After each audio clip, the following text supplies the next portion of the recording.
clear that if they go into Rafah, they haven't gone into Rafah yet. If they go into Rafah. Amerika Serikat telah berulang kali mendesak Israel untuk tidak menginvasi Rafah. Namun seperti yang kita ketahui, Israel malah menunjukkan respons dingin, bersikap seolah tak satu pun dari mereka yang bisa menghalangi termasuk kebijakan Joe Biden. Jika sudah begini, siapa yang superpower sebenarnya? Mengapa negara sekelas Amerika Serikat tidak bisa mengintervensi Netanyahu? Padahal Israel selalu diklaim tidak ada apa-apanya tanpa sekutu baratnya itu.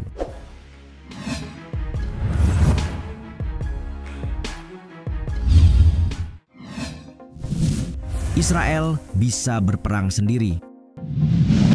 Memperketat pengiriman senjata ke Israel merupakan ancaman terbaru yang dilontarkan AS jika operasi besar-besaran IDF di Rafah diteruskan. Terbaru, pemerintahan Presiden Joe Biden bahkan mengakui penggunaan senjata yang dipasok pihaknya kepada Israel mungkin telah melanggar hukum kemanusiaan internasional selama operasi militer di jalur Gaza. Sebagai catatan, penilaian itu disampaikan dalam laporan setebal 46 halaman yang dirilis Departemen Luar Negeri AS pada 10 Mei waktu setempat untuk Kongres AS. Kendati demikian, fakta ini tak sedikit pun menggoyahkan niat Israel untuk menghentikan agresi militernya di Rafah. Dalam keterangannya yang dikutip kantor berita AP, Perdana Menteri Benjamin Netanyahu mengatakan bahwa keputusan AS untuk menahan pengiriman sejumlah senjata tidak akan menghalangi langkahnya melanjutkan serangan di jalur Gaza. Jika kami harus berdiri sendiri, kami akan berdiri sendiri. Jika perlu, kami akan bertarung dengan kuku.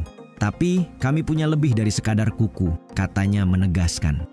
Senada dengan itu, juru bicara utama militer Israel, Laksamana Muda Daniel Hagari juga meremehkan ancaman Biden. Dalam keterangannya, ia menekankan pihaknya memiliki amunisi untuk misi yang direncanakannya, juga untuk misi di Rafah.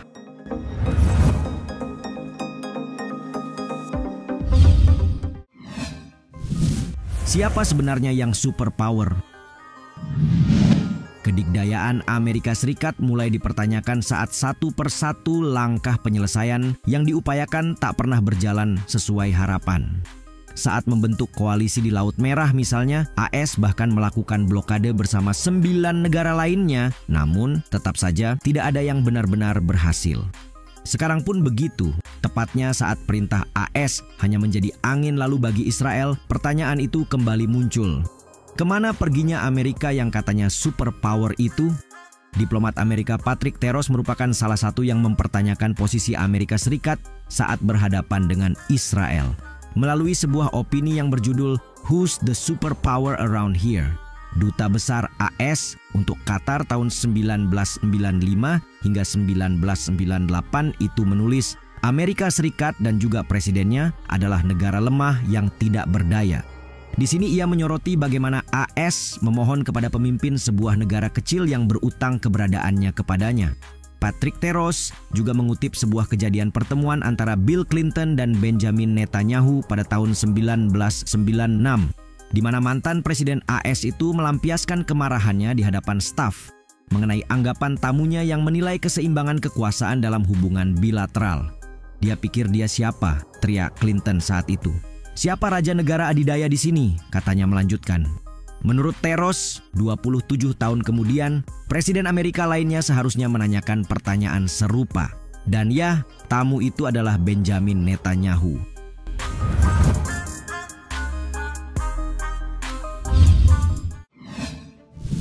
Presiden AS harusnya lebih berkuasa. Masih mengacu pada pendapat Patrick Terros melalui kolom analisis yang diterbitkan Responsible Statecraft, disebutnya bahwa seorang presiden Amerika yang tegas dapat melakukan apapun yang ia inginkan. Terlepas dari adanya lobi kuat yang menentangnya atau tidak, nyatanya sejumlah pendahulu Biden bisa melakukan itu. Sebagaimana saat Eisenhower memaksa David Ben-Gurion mundur dari Sinai pada tahun 1956. Jimmy Carter pun begitu. Pada tahun 1978 ia memaksa Menachem Begin untuk meninggalkan pemukiman Sinai dan menyetujui perjanjian damai dengan Mesir. Kemudian dalam kasus berbeda, Presiden AS ke-40 Ronald Reagan berhasil memaksa Begin memerintahkan gencatan senjata di Beirut pada bulan Juni 1982. Sementara George H.W. Bush melakukannya pada tahun 1991 dengan menahan bantuan sebesar $10 miliar setelah Perdana Menteri Israel Yitzhak Shamir menolak menghentikan pembangunan pemukiman. Lalu bagaimana dengan Joe Biden? Terlepas dari upayanya mengkritisi krisis kemanusiaan di jalur Gaza, Biden tetap mendapat kecaman secara luas bahkan dari partainya sendiri. Donald Trump juga ikut mengecam. Ia menyebut bahwa Biden sudah menunjukkan kelemahan dari Amerika Serikat di kawasan Timur Tengah saat Iran melancarkan serangan ke Israel April lalu.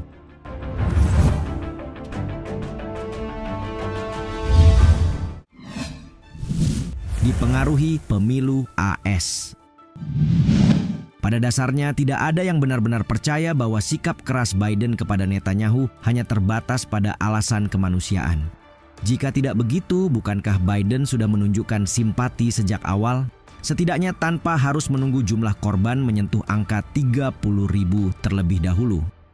Belakangan, Biden dilaporkan memperingatkan Israel mengenai perubahan tajam dalam kebijakannya di Perang Gaza. Sikap Biden ini dinilai sebagai wujud dari rasa frustasinya terhadap Netanyahu terkait meningkatnya tekanan dalam negeri menjelang Pilpres. Meski demikian, AS tak pernah benar-benar berhenti memasok perangkat keras militer kepada sekutu utamanya itu. Tapi kini, Biden sepertinya cukup waspada setelah Partai Demokrat menghadapi kemarahan publik setelah respons negatif kian meningkat dari pemilih Muslim dan generasi muda. Sekutu politiknya di dalam negeri bahkan telah mendesak Biden untuk menjadikan bantuan ke Tel Aviv sebagai syarat untuk mengubah perilaku Israel. CNBC dalam rilisnya melaporkan pembicaraan menegangkan antara Biden dan Netanyahu yang berlangsung selama 30 menit. Saat itu serangan rudal Israel yang menewaskan 7 pekerja bantuan dari World Central Kitchen (WCK) di Gaza baru saja terjadi. Juru bicara Dewan Keamanan Nasional Gedung Putih, John Kirby juga membenarkan dalam keterangannya bahwa rasa frustasi semakin meningkat di Gedung Putih.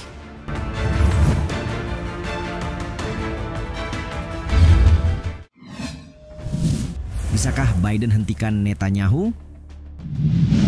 Setelah membahas Biden dan pengaruh kebijakannya pada konflik di jalur Gaza, sampailah kita pada satu pertanyaan penting, bisakah Biden menghentikan Netanyahu?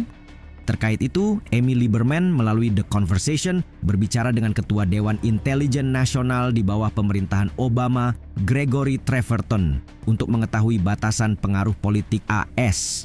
Menjawab pertanyaan lazim tidaknya hubungan diplomatik terkait peringatan AS kepada Israel, Treverton menyebut hal ini tentunya bukan tanpa preseden.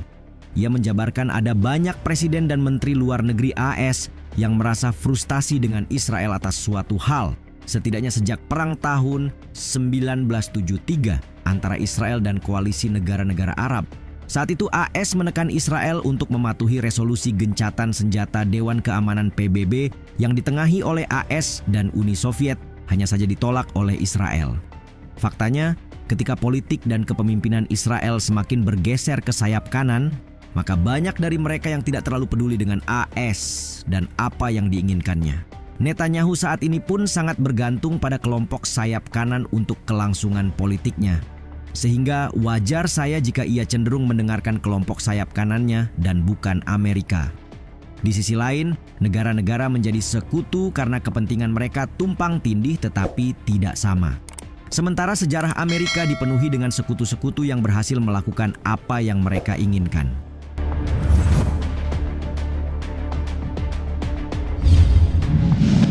Banyak yang menyaksikan kekuatan Amerika Serikat dan menyebut Amerika yang sekarang tidaklah sama layaknya era Perang Dingin dengan Soviet. Menurut kalian, bagaimana masa depan Israel dan AS terutama di bawah kuasa Netanyahu dan upapa Biden mendapat atensi publik?